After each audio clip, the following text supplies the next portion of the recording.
اگر آپ چینل پر پہلی بار آئے ہیں تو ابھی سبسکرائب کر کے بیل آئیکن پریس کریں اور رہیں باخبر۔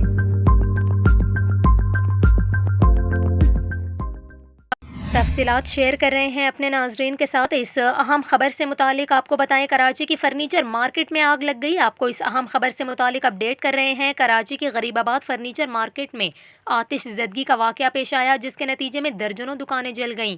آپ کو بتائیں، ذرائع کے مطابق حادثے کے بعد فائر بریگیڈ کی 6 گاڑیاں جائے وقوع پر پہنچی اور کچھ دیر کے بعد فرنیچر مارکیٹ میں لگی آگ پر قابو پا لیا گیا۔ یہاں پر آپ کو یہ بھی بتائیں، دکانداروں کا یہ دعویٰ ہے کہ 45 دکانیں اور 2 گاڑیاں جل گئیں، جبکہ سامان نکالنے کے دوران 2 افراد بھی زخمی ہو گئے۔ متاثرین نے فائر بریگیڈ پر تاخیر سے پہنچنے کا الزام بھی لگا دیا۔ آپ کو بتائیں، فائر بریگیڈ حکام کے مطابق گودام میں کولنگ کا عمل جاری ہے، جبکہ آگ سے ہونے والے نقصانات کا جائزہ لیا جا رہا ہے۔ یہاں پر آپ کو یہ بھی بتائیں، واقعے میں کوئی جانی نقصان نہیں ہوا، جبکہ فائر بریگیڈ حکام کا یہ کہنا ہے کہ آگ لگنے کی وجہ تاحال معلوم نہ ہو سکی۔